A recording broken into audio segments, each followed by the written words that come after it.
Dice Lucas, capítulo 19. Habiendo entrado Jesús en Jericó, iba pasando por la ciudad.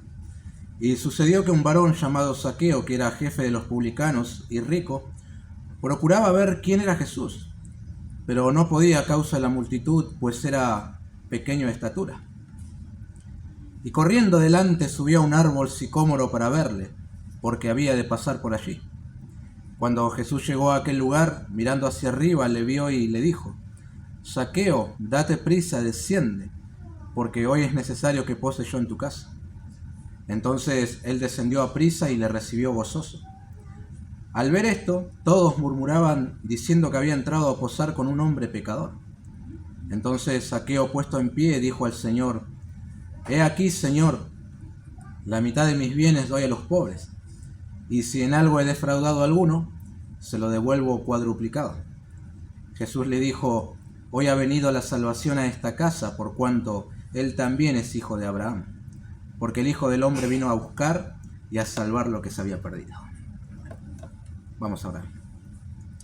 Una vez más, gracias, oh Señor. Gracias por ser inmutable, como recién cantamos, porque tú no cambias nunca. Y comenzamos la reunión recordando también la obra que tú hiciste en aquel entonces de convertir el agua en vino. Y recién pensaba, y si fuiste a convertir esas cosas, ¿cómo no podrás convertir también a una persona en otra persona? Ahora, que refleje tu persona, que se identifique también contigo. Y en la Escritura encontramos varias historias así, que en verdad nos impactan, oh Señor. Pero también anhelamos que no solamente nos deje una buena impresión, sino que tu Espíritu la utilice y la aplique en el corazón y obre la regeneración en cada uno de los que no te conocen en este lugar, para que sean salvos, oh Señor. Y sabemos que lo haces así, usando la Escritura y hablando a cada corazón. Y como siempre, eso te pedimos también hoy, en el nombre de Jesús. Amén. Bueno, sin duda que esta es una de las historias más conocidas en la Biblia, ¿verdad? Conocida aún por los niños, ¿sí? Creo que muchos han visto caricaturas, dibujos animados. Tenemos hasta canciones de Zaqueo con ademanes. Mi esposa le canta una a los chicos y ellos a veces la repiten también. Hombre bajito. Y bueno, hacemos las manos y bailamos en casa, todo, pero ustedes saben. Pero es una historia muy conocida, ¿sí? ¿Vieron esas Biblias que tienen historias seleccionadas? Esta no puede faltar, ¿no? Junto a Daniel en el foso de los leones, bueno, José vendido por sus hermanos, David y Goliat, como que siempre vas a encontrar también esta historia. Pero saben que en esta semana pensaba en que a veces por tomar una historia bíblica y hacer tantas caricaturas y canciones y juegos, ¿verdad? Después, en el subconsciente, un relato tan impactante que incluye la salvación de una persona queda como si fuera una historia para niños, ¿no? A veces pasa así, sí. ¿Te acordás de esa que? Sí, el hombre bajito que subió a un árbol y todo es gracioso, ¿verdad? Porque bueno, a veces nosotros cometemos el error de reducirlo a una historia como si fuera para niños. Entonces como que pierde la fuerza la historia y la seriedad. Y creo que esto ha pasado también con esta historia tremenda, impactante, que incluye la salvación de un hombre considerado por la sociedad como una escoria. Pero allí apareció el Señor y lo salvó. Impresionante la historia esta, ¿verdad? Así que no debemos ignorar esto, porque contiene un ejemplo práctico y vívido de lo que es el Evangelio. Nosotros deberíamos maravillarnos y dar gloria a Dios después de leer una historia como esta, porque nos muestra la persona de nuestro Señor Jesucristo, que Él salva a las personas por más bajo que hayan caído en su pecado. Salva porque Él es el Salvador, no por la persona que porque se lo merece o no se lo merece. Él salva porque Él es el Salvador, ¿sí? Eso debe impresionarnos cuando leemos una historia así. Así que hoy vamos a prestar atención a la conversión de Zaqueo, la conversión del jefe de los pecadores, digo yo, porque la gente lo consideraba así, no lo veían como, bueno, un tipo laburante, un ejemplo de humildad, servicio, no. Para sus hermanos, los judíos, él era un traidor. Y cuando decías pecador, estabas refiriéndote justamente a lo que él era, ¿no? Como persona y sobre todo por el oficio, no sé, profesión que él desempeñaba, ¿no? Odiados por todos. Sin embargo, para el Señor, una preciosa alma que él había venido a buscar y a salvar. Tremendo. Bueno, todo el relato se resume en el versículo 10. El Hijo del Hombre vino a buscar y salvar lo que se había perdido. Y tal vez decir, bueno, quiero un ejemplo práctico, vívido, del Salvador buscando al pecador perdido. Bueno, aparece el perdido, Zaqueo, y aparece el Salvador, Jesús, y se produce allí una salvación, ¿no? Vamos a prestar atención a 3 momentos de nuestra porción de hoy. En primer lugar, vamos a ver el pecador que necesita salvación. Vamos a conocer un poquito más del oficio, si se puede llamar oficio a esta persona. Luego vamos a ver su encuentro con el Salvador y finalmente los frutos de la salvación, ¿no? En primer lugar, consideremos al pecador que necesita salvación. Versículo 1. Habiendo entrado Jesús en Jericó, iba pasando por la ciudad, y sucedió que un varón llamado Zaqueo, que era jefe de los publicanos y rico. En el contexto, Jesús se está dirigiendo hacia Jerusalén, ¿verdad? Y le era necesario pasar por Jericó, ¿sí? Él va a cumplir las escrituras, las profecías, de dar su vida por los pecadores, pero tenía que pasar por ese lugar y se encuentra con este hombre, ¿verdad? Por eso el versículo 1 nos dice que era solamente de pasada que el Señor estaba pasando, estaba yendo por ahí. Bueno, apareció una persona, un ciego, que clamaba misericordia, estoy hablando del contexto, y quería que el Señor le devolviera la vista. El Señor lo hizo, y luego continúa, y Lucas nos cuenta de un varón llamado Zaqueo, que quería ver a Jesús. Y para el evangelista esto es importante. Para él es importante decirnos quién era este hombre y su oficio, pero si se puede llamar oficio, ¿no? Y también decirnos que era rico. Este hombre que escribe, historiador, es muy detallista cuando lo hace, ¿no? Y luego finalmente nos va a contar las acciones de este hombre. Zaqueo es su nombre, es muy probable que sea la forma griega del nombre hebreo Zakai, Esdras capítulo 2, versículo 9, o Nehemías capítulo 7, versículo 14. Y algo interesante, su nombre significa puro, inocente o limpio. Y sus padres ni se imaginaban lo que este niño hermoso iba a ser de grande, ¿no? Y cómo no honraría con su vida lo que su nombre significaba, ¿no? Como ocurre en muchas ocasiones. Por eso no aconsejo que llames a tus niños Ángel o Jesús, porque después de grande es todo lo contrario y te querés matar. Ponele, no sé, Venancio, ponele que no pasa nada con eso, ¿sí? Bueno, el puro e inocente, paradójicamente, era jefe de los publicanos, ¿sí? Bueno, ser rico no tiene nada de malo, absolutamente nada de malo. Ahora, el problema era cómo este hombre obtuvo sus riquezas. Eso sí era para condenar, ¿no? Es la única vez en todo el Nuevo Testamento que encontramos esto, jefe de los publicanos, ¿sí? Y aquí es necesario detenernos un momento a considerar quiénes eran los publicanos. Así que vamos a hacer un pequeño paseo por la historia. ¿Qué dice la historia acerca de los publicanos, no?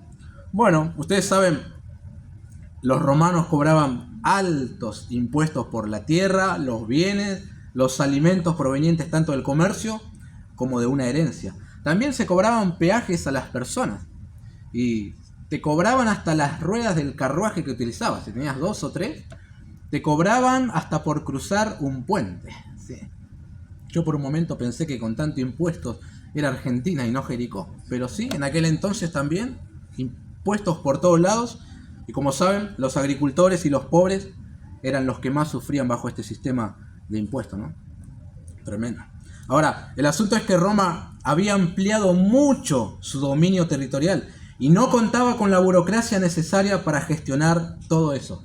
Entonces hicieron la gran ley, recurrir al sector privado para cubrir todo esto de los impuestos. Ahora, ¿cómo funcionaba esto? Bueno, Roma calculaba los impuestos que se podían cobrar en un distrito o en una zona y luego licitaba esa cantidad a algunos judíos importantes. Como si se vendiera una franquicia, ¿no? Para que nosotros lo entendamos. Y aquel que se quedaba con la licitación, luego procedía a cobrarle los impuestos a la gente. El publicano no era la persona que iba casa por casa a cobrar los tributos, ¿no? Él era la persona que ponía todo el dinero desde su bolsillo. Después tercerizaba, contrataba personas para ir a cobrar los impuestos, ¿no? O tenía un puesto importante en cada una de las ciudades, exceptuando Jerusalén. Y en Jericó había uno de esos puestos. Llegabas a poner un puesto de cobranza de tributos en Jerusalén y explotaba todo. Por eso no lo pusieron en ese lugar, ¿no? ¿Y cómo venía la ganancia de estas personas? Bueno, una vez que él licitaba, luego tenía plena libertad de cobrar lo que quería, ¿no? Perdonen que lo mencione y sobre todo en estas épocas electorales, pero el publicano me hacía recordar a Lázaro Báez. Se ganaba la licitación y después agarrate Catalina. Y eso hacían estos hombres también. Tenían que recuperar todo el dinero que pusieron y luego tenían que tener la ganancia. No sé, cuando ibas a cobrar les decía, bueno, esto es tanto y lo tenés que pagar, sí o sí. Y así vivían los publicanos, ¿sí? ¿Recuerdan cuando Juan el Bautista estaba bautizando a la gente? Vinieron unos soldados preguntando, ¿qué haremos? Y bueno, Juan le dijo, contentaos con vuestros salarios, ¿sí? Pero también habían venido unos publicanos, ¿recuerdan? Y ellos dijeron, ¿qué haremos? Y Juan les dijo, no exijáis más de lo que os está ordenado. Todo el mundo sabía que las riquezas de los publicanos provenían de allí. Si vos tenías que pagar tus impuestos una suma total de 10.000 pesos, bueno, venía el publicano y te cobraba 20.000. Y así tenían yates y autos de colección y todas esas cosas, ustedes saben, ¿no? Esa era la vida del publicano, tremendo. Ahora, los publicanos también tenían la fuerza legal y física de Roma. Es decir, tenían soldados romanos a su disposición. Esto para las personas que se retobaban y no querían pagar los impuestos. Y si no podías pagar los impuestos, ellos se expropiaban de tu propiedad. O pagás o te saco la casa o el carro, o lo que sea. Así se vivía en Roma en aquellos... todo Palestina, ¿no? Así que ya sabes por qué odiaban a los publicanos. Porque en su mayoría eran judíos. Es decir, tu propio hermano te estaba traicionando trabajando para el imperio opresor, encima cobrándote lo que demás. Eso no lo podían ni ver a estas personas, ¿no? Bueno, imagínate a un judío pagando impuestos a Roma por la tierra que Dios le dio. Y no había ninguna ley que te protegiera. O pagabas o te sacaban la propiedad. Eso era todo. ¿Sí? Ahora, vale la pena aclarar una cosa, porque ustedes escuchan esto de los impuestos y ya vas a casa y querés romper arba, todo, y dices, no pago más. No. Pagar impuestos no tenía nada de malo. De hecho, Dios instituyó pagar los impuestos a su pueblo en el Antiguo Testamento. Las personas pagaban aproximadamente un 23% de sus ingresos, ¿sí?, al gobierno. Bueno, para que se desarrollara todo, ¿no? El templo, incluyendo todo eso. Jesús no se negó a pagar impuestos, ¿sí? Él lo pagó. Y también él dijo, dad al César lo que es del César. Nunca se opuso a los impuestos, ¿no? Lo malo es lo que hacían los publicanos al exigir más de la cuenta. Eso era un abuso. Y ahora Lucas nos dice que Zaqueo no era publicano, sino el jefe de los publicanos. Está aquel que va a poner la cara a cobrarte los impuestos, luego está el publicano y luego está el jefe de los publicanos. O sea, en la pirámide él era el más alto de todos. Por eso la escritura nos dice que él era rico. De ahí viene toda la ganancia de este hombre. Ahora, ¿qué más implicaba ser publicano? Bueno, implicaba renunciar casi a la religión. ¿Por qué razón? Porque los publicanos tenían prohibido el acceso al templo. Eran tan despreciables que, bueno, entras acá, les decía. Un judío diciéndole a otro judío, no puedes participar de la religión. Tremendo, ¿no? Su única compañía era otros recaudadores de impuestos u otros que también entraban en la categoría de pecadores, ¿sí? Bueno, y de este hombre se nos dice, versículo 3, procuraba ver quién era Jesús, pero no podía a causa de la multitud, pues era pequeño de estatura. Y corriendo adelante subió a un árbol sicómoro para verle, porque había de pasar por allí. Es difícil para nosotros, de entrada, determinar la motivación de Zaqueo para querer ver a Jesús, ¿no? ¿Por qué quería ver al Señor Jesucristo? Simple curiosidad, puede ser. Jesús era un hombre famoso, un milagrero, reconocido por muchos. ¿Quería conocer a aquel que enfurecía a los líderes religiosos? A lo mejor. ¿Será que oyó que Jesús recibió a un publicano llamado Leví? ¿Eso ya había sucedido? Es posible también, ¿no? Puede ser. Ahora, yo creo que por las acciones de Zaqueo que vemos aquí, nos muestra que había algo más que interés y curiosidad en él. Por el desenlace final de la historia, parece ser que había una inquietud en su corazón que las riquezas no habían podido satisfacer, ¿no? Como le sucede a muchas personas, un vacío que no lo llenas con nada. Y bueno, tenía deseo de ver a Jesús, a ver qué tal, ¿no? Warren Wiersbe dice que en Oriente es raro ver a un hombre corriendo, y menos a un funcionario del gobierno. Y este hombre no solamente estaba corriendo, sino que fue y se trepó a un árbol. Tremendo el interés que tenía, porque se estaba exponiendo a muchas cosas. Al primer peligro que se estaba exponiendo Zaqueo era al aparecer junto a la multitud. ¿Ustedes creen que Zaqueo no se habrá comido un saqueo, un codazo? Si lo odiaban a la persona, claro que sí, estaba con la gente. Pero de todas maneras lo hizo. Luego exponerse a la burla de ser bajo de estatura y subirse a un árbol. Pero parece ser que nada de esto le importó.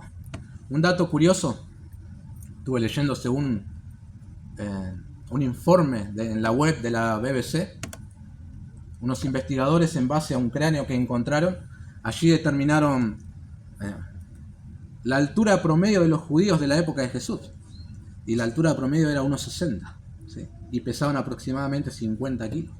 Y de este hombre se nos dice que era bajo de estatura. O sea, más bajo 1,60, probablemente tenía 1,30 m, 40, ¿sí? Así. Pero mucho interés de ver a Jesús. Y aún así se dice en la escritura que subió a un árbol sicómoro. Una excelente estrategia para verle. Hoy actualmente en la ciudad de Jericó, en el centro, esto es Cisjordania, Palestina, hay un árbol sicómoro que es la atracción turística y se cree que tiene 2000 años de antigüedad. Bueno, justamente es la atracción turística porque dicen que es el árbol de Zaqueo, que donde ese Zaqueo se subió. Imposible determinar eso, pero es muy interesante ver a ese árbol. Yo creí que era pequeño, bueno, das un salto y te subís, pero es bastante alto y ancho también, así que es muy difícil de trepar. Pero este hombre lo hizo, parece de una manera sencilla, ¿no? El interés por ver a Jesús fue más fuerte en Zaqueo que los diferentes obstáculos que se le presentaron, ¿no? Así que aquí tienes al jefe de los publicanos subido a un árbol queriendo ver a Jesús, ¿no? ¿Sí?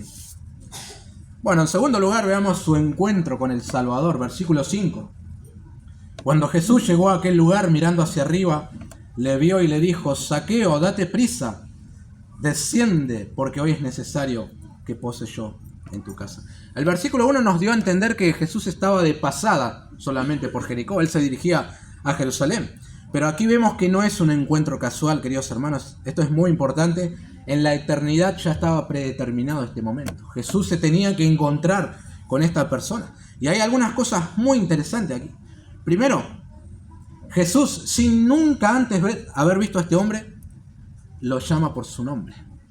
No debemos suponer que alguien se lo dijo, ¿no? Esto es un ejercicio del conocimiento anticipado, sobrenatural, de todas las cosas que Jesús tenía. ¿Recuerdan su encuentro con Natanael? Antes que Felipe te llamara, cuando estabas debajo de la higuera, te vi.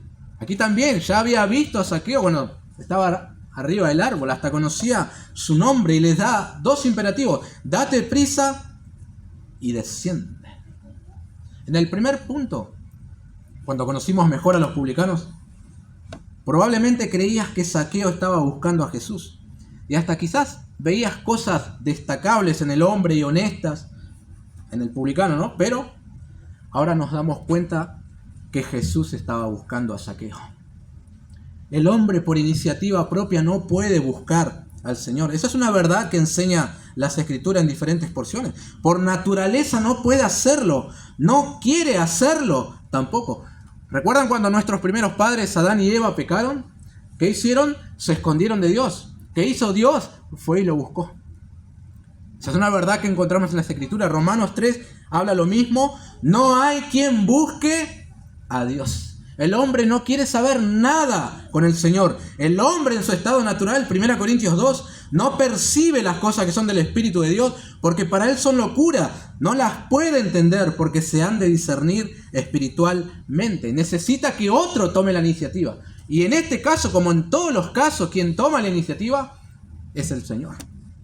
El Espíritu comienza el proceso de regeneración hasta que que terminen. Por eso es que este hombre quiere ver a Jesús para satisfacer una necesidad espiritual. Algo Dios estaba comenzando a hacer ya en este hombre. Y el primer paso era el deseo de conocer a Jesús, de verle. Si no, él no iba a hacerlo por iniciativa. Y al encontrarle, Jesús le ordena que se apure a bajar. Aquí me imagino una sonrisa de parte del Señor en un tono amistoso. No, dale, bajate de ahí, no, sino con una manera alegre. Y la razón es que él se hospedaría en su casa.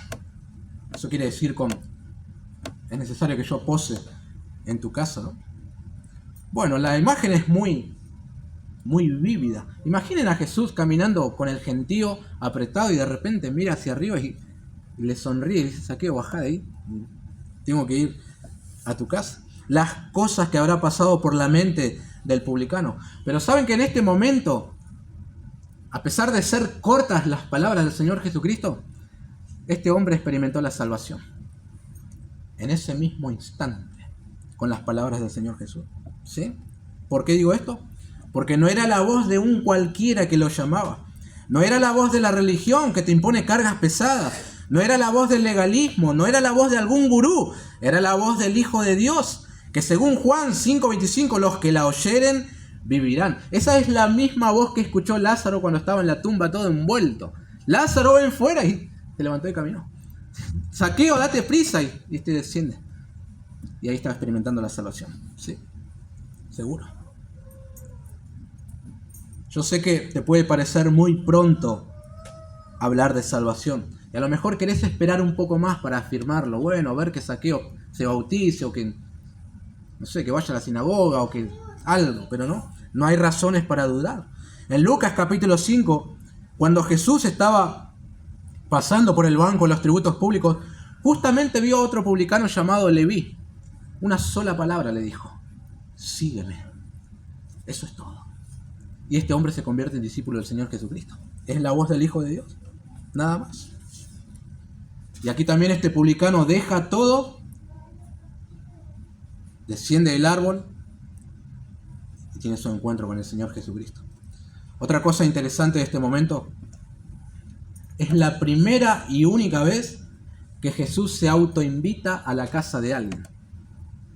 Hay más de 10 registros en la escritura de Jesús pasando por diferentes lugares. Simón el leproso lo invitó. Bueno, Leví también le hizo una fiesta en la casa. Después él estuvo en la casa de la suegra de Pedro para sanarle. Pero esta es la primera vez que él dice: vamos a tu casa. ¿Es necesario que yo pose ahí? Tremendo. Zaqueo era uno de los hombres más aborrecidos. Nadie quería estar con él. Pero Jesús decide voluntariamente ir a su casa. Indudablemente Jesús quería salvarlo. Jesús quería salvarlo. Por eso tanto interés de estar con él. Y tener contacto con alguien como Zaqueo implicaba casi ser declarado como impuro, porque quedabas como contaminado ceremonialmente. Pero nada de esto importó a aquel que vino a llamar a pecadores al arrepentimiento. ¿Sí? Nada de esto. Versículo 6. Entonces él descendió a prisa y le recibió gozoso. Todos sabemos que es más difícil bajar de un árbol que subirlo, ¿no? Pero este hombre lo hizo a prisa. Pienso que un par de astillas se habrá clavado también en la mano, pero nada le importó, porque nunca algún líder religioso tuvo un acercamiento con él, si ni siquiera le dirigían la palabra. Además, por el versículo 7, que luego vamos a ver mejor, todos se escandalizaron de ver a Jesús con Zaqueo, como si hubiera entrado en casa de un leproso. Pero bueno, el hombre bajó apresuradamente, porque quien lo llamaba no era un rabí que quería romper con los estigmas, sino el Hijo del Hombre, que vino a buscar y a salvar lo que se había perdido. Ahora bien, vale la pena preguntarse: ¿por qué el gozo en Zaqueo? ¿Qué fue lo que le dio esa alegría? ¿Solo por tener acercamiento a un maestro religioso? Yo sé que acá podemos caer en un área de especulación, pero es muy probable que Zaqueo haya oído lo que sucedió con Leví. Haya escuchado que Jesús era llamado amigo de pecadores y publicanos. Es decir, alguna impresión Zaqueo tenía de Jesús. ¿Sí? Algo. Y aquí termina corroborando que era aquel que podía satisfacer su alma, perdonando sus pecados y dándole la salvación de su alma. Algunos comentaristas fijan aquí, en este versículo 6, la salvación de Zaqueo. Primero porque ven que este hombre obedece las palabras de Jesús. Y eso es una evidencia de salvación, la obediencia. ¿Recuerdan cuando vimos la historia de Saulo? Una vez que cae el caballo y bueno, ¿quién eres, Señor? El conocimiento de Cristo. ¿Y qué quieres que haga?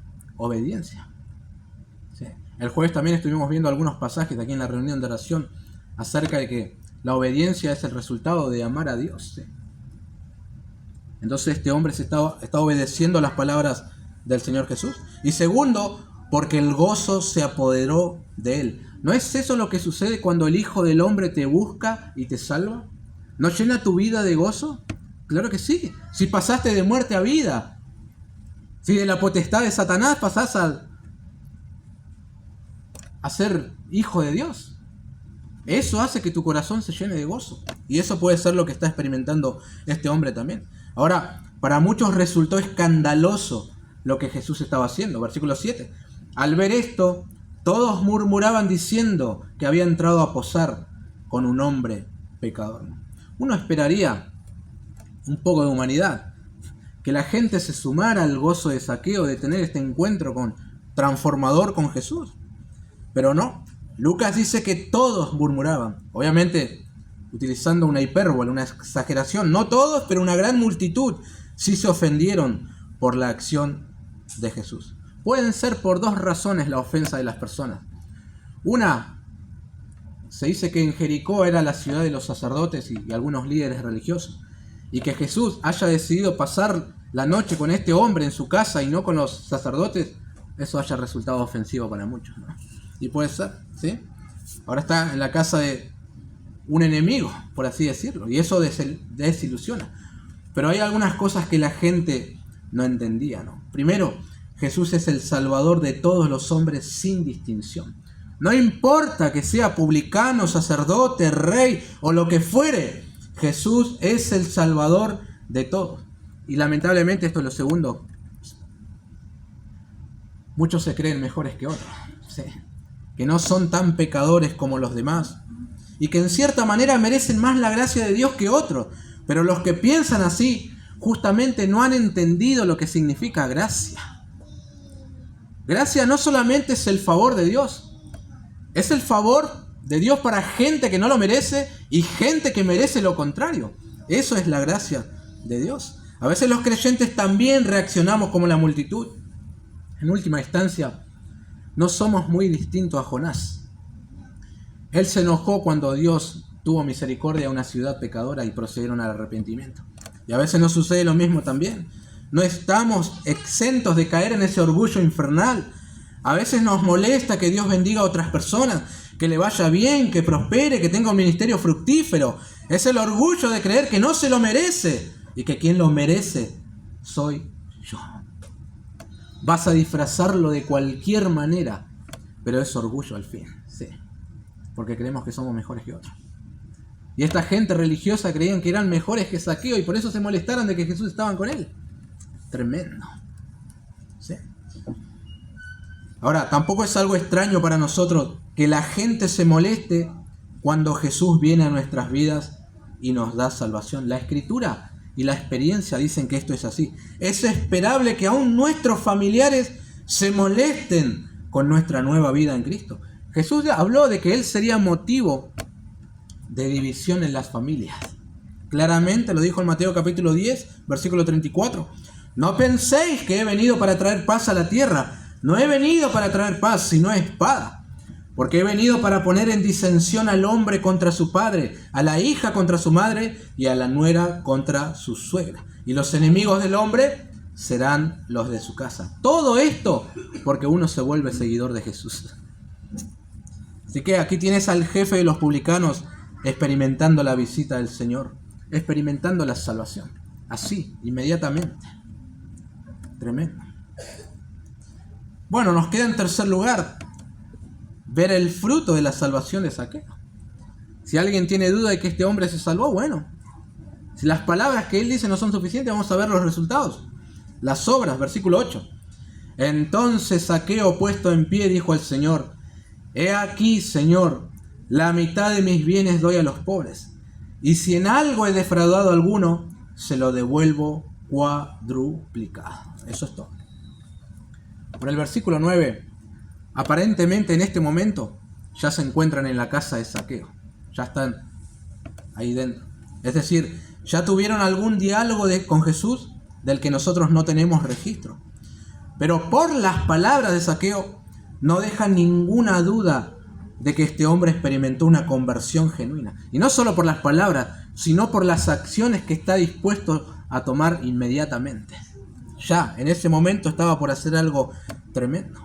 El primer fruto, y esto es muy interesante y sin caer en la especulación, pero el publicano llama Señor a Jesús. ¿Sí? Podría llamarlo rabí, o no llamarlo de ninguna manera, pero lo está llamando Señor. Puede ser que esté reconociendo a Jesús como el Mesías, o inclusive algo más. La Escritura dice que si confesares con tu boca que Jesús es el Señor. ¿Sí? Romanos 10.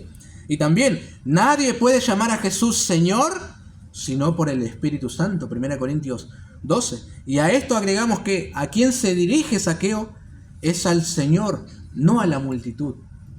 Ante Jesús está haciendo una confesión. Muy importante, ¿sí? Otro fruto que vemos de esta conversión es la evidencia de un arrepentimiento genuino. ¿Qué es el arrepentimiento? Es cambiar tu manera de pensar. E indudablemente si pensás de una manera diferente, tus acciones van a comenzar a ser de otra manera también. ¿Sí? Si cambia tu manera de pensar, por lógica tiene que cambiar tu forma de actuar. Y eso es lo que vemos en este hombre, que mucho tiempo vivió sumergido en una vida egoísta, acumulando riquezas a costas del fraude, ¿no? Pero noten el cambio. He aquí, Señor, la mitad de mis bienes doy a los pobres. ¿Saben que este hombre no tiene ninguna obligación de hacer esto, ¿no? Decir, bueno, tengo tanto, lo voy a la mitad. No, él no tiene por qué hacer esto, ¿sí? No es una obligación, no hay ninguna ley para hacerlo. Sí lo segundo que ahora vamos a ver, pero no esto. Nadie que conoce a Cristo tiene la obligación de dar la mitad de sus bienes a los pobres. Si quiere hacerlo, bueno, hermoso, adelante, pero no hay ninguna ley que te diga tenés que dar la mitad de tus posesiones, ¿no? Sin embargo, el cambio fue tan rotundo que se despoja de aquello que hasta hace unas horas atrás era su ídolo, las riquezas. Era lo que más amaba a esta persona. Por eso estaba dispuesto a todo a conseguirlo, a pesar de utilizar el fraude. Y ahora se está despojando de todo. Lucas nos dijo que este hombre era rico. Entonces lo que se estaba comprometiendo a dar, y era abundante. ¿Recuerdan la historia del joven rico? Vino a Jesús todo emocionado, hincando sus rodillas. Maestro, ¿qué haré para heredar la vida eterna? Bueno, conocen el desarrollo y el final triste de la historia. El joven se fue amando a sus riquezas. Pero este hombre no. Se despojó de sus riquezas, porque este sí conoció a Jesús, el otro no. ¿Vieron el cambio inmediato que se produjo en él? ¿Sí? Por eso Jesús dijo, donde esté vuestro tesoro, allí estará vuestro corazón. ¿Sí? Esto no quiere decir que al volver a casa tenés que agarrar el chanchito, romperlo y empezar a dar la mitad a los pobres. No, no quiere decir eso. Capaz ni llegás a fin de mes, ¿no? En el caso de Zaqueo, su problema era que el dinero era su ídolo. Por eso ahora se despoja de él, porque encontró un tesoro más grande. Encontró a Jesús y se despoja de todo. Un detalle interesante, no se despojó de todo su dinero, sino de la mitad. ¿Bien? Algunos creen que, bueno, vivir en la pobreza es sinónimo de espiritualidad. Mientras más pobre está, más con el Señor. Mentira. Este hombre se quedó con la mitad de los bienes y había conocido al Señor. Si tenía que seguir viviendo, no podía quedarse sin nada. ¿Sí? El problema es tener el corazón en las riquezas. Un tercer fruto de la conversión de este hombre es la restitución que hace. Zaqueo se comprometió a, última parte del versículo 8, y si en algo he defraudado a alguno, se lo devuelvo cuadruplicado. Lo que está haciendo el publicano es asumir su responsabilidad, su pecado, y luego hacer una restitución del dinero que ganó de manera turbia. Y se propone restituir 4 veces más del daño que él había hecho. Esto es una conversión, mis queridos hermanos. Él podría haber dicho, como dicen muchos, bueno, lo hice por ignorancia. ¿Quién no se mandó una macana en la vida? ¿Acaso vos sos perfecto? ¿Sí? Lo que hice antes ya está, lo importante es lo que soy ahora. No. Alguien dijo, las deudas contraídas durante el tiempo anterior a la conversión no quedan canceladas por el nuevo nacimiento. Y tiene mucha razón este hombre. Si conociste al Señor ayer, pero antes de ayer le debías dinero a alguien y se lo tenés que ir a devolver. Si no, ¿qué tipo de conversión tuviste? Claro que sí. Si le debes el perdón a alguien, tenés que perdonar. Si eso evidencia un cambio de corazón, si no querés hacerlo, probablemente no experimentaste una conversión y te estás engañando. Tiene que haber una restitución. Siempre. ¿Qué sucede si alguien comete un asesinato? O cometió, mejor dicho, un asesinato hace 7 días atrás. Pero luego conoció al Señor Jesucristo. ¿Qué tiene que hacer este hombre? ¿Saben lo que tiene que hacer? Bueno, arrepentirse de su pecado, confesar el crimen, entregarse a la policía y esperar la sentencia. Y comenzar a disfrutar de su nueva vida en la cárcel. Sí, una restitución. ¿Tiene una nueva vida? Por supuesto, pero tiene que restituir por el daño ocasionado. La nueva vida en Cristo no te exime de las consecuencias temporales de tu pecado. Sí te libra de la condenación eterna, pero el daño ocasionado tiene que ser restituido.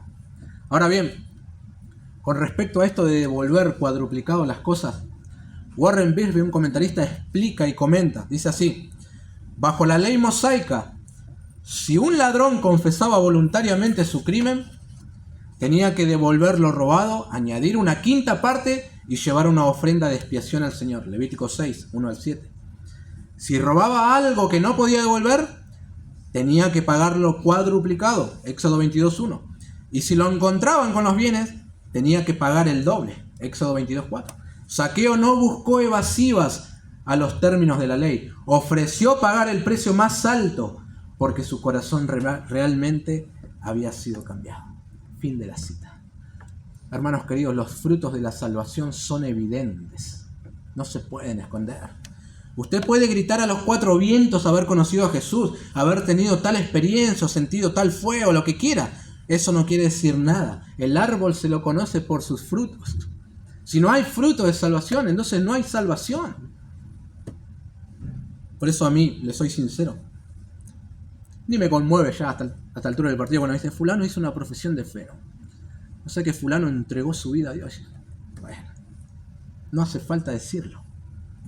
Eso se tiene que ver en tu forma de vivir, en tus nuevos intereses, en tus prioridades, en lo que ahora persigues, en cómo te impacta la gloria de Dios. Esas cosas evidencian una conversión, frutos dignos de arrepentimiento, que es lo que Juan esperaba de aquella gente que venía a su bautismo. Hagan frutos dignos de arrepentimiento, decía. Y no piensen, ustedes saben el relato. Eso esperaba el bautista de ellos. El jefe de los publicanos experimentó una conversión. Y Jesús mismo da testimonio de eso. Versículo 9. Jesús le dijo: hoy ha venido la salvación a esta casa, por cuanto él también es hijo de Abraham. Claro que sí.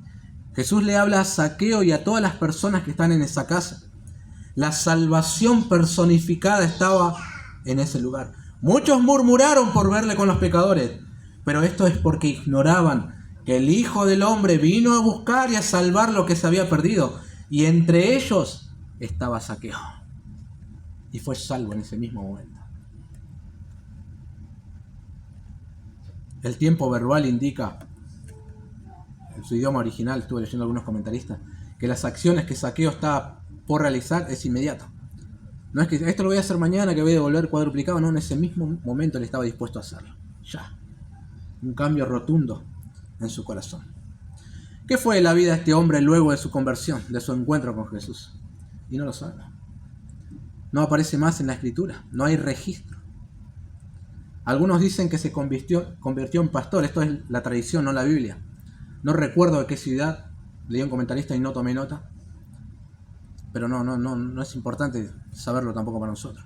Importante es el cambio tremendo que se produjo en él en ese momento, que conoció al Señor Jesucristo.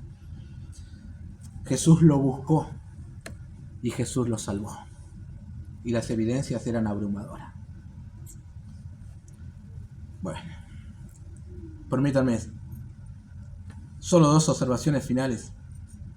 Concluimos. Por lo que hemos visto, no importa qué tan lejos hayas ido con tu pecado. No importa lo bajos que hayas caído, ¿no? Y no importa la etiqueta que la sociedad te haya puesto. El Hijo del Hombre vino a buscar y a salvar lo que se había perdido. Seas un publicano, un fornicario, un mentiroso, un codicioso, un orgulloso, un ladrón, lo que fueres, arrepiéntete y haz lo que hizo Zaqueo. Solo mirar a Cristo, nada más. Vos no te podés salvar a vos mismo. No podés. Necesitas un Salvador. Y para eso vino Cristo. A buscar y a salvar lo que se había perdido. Independientemente de la condición en la que te encuentres. Lo importante acá es que Jesús es un Salvador. Clama a Él y sé salvo hoy mismo. Y segundo, si te reconoces cristiano, no te olvides que el árbol se lo conoce por sus frutos. ¿Pueden verse en ti frutos dignos de arrepentimiento? ¿Se puede ver o no? O hay que correr todas las ramas a ver si encontrás algo creciendo, por lo menos. No hay nada. ¿Estás restituyendo lo dañado? Sea dinero, perdón, amor, compromiso o lo que Dios traiga a tu mente. Las buenas obras no salvan a nadie, pero aquellos que son salvos andan en las buenas obras que Dios preparó de antemano para que anduviésemos. Muy fácil decir soy cristiano y Jesús me salvó. Ahora sí, no hay fruto de que esto sea así, y entonces es solamente un engaño. En este hombre hubo frutos inmediatos, ¿no? Restituir el daño que había hecho. Eso debemos hacer nosotros también si manifestamos conocer a Jesús. A lo mejor hay una persona que tenés que ir y decirle perdoname porque te ofendí. O si le robaste algo, le debes algo, tomá, te lo devuelvo porque ¿qué voy a hacer con esto? Es así. Bueno, vamos a orar.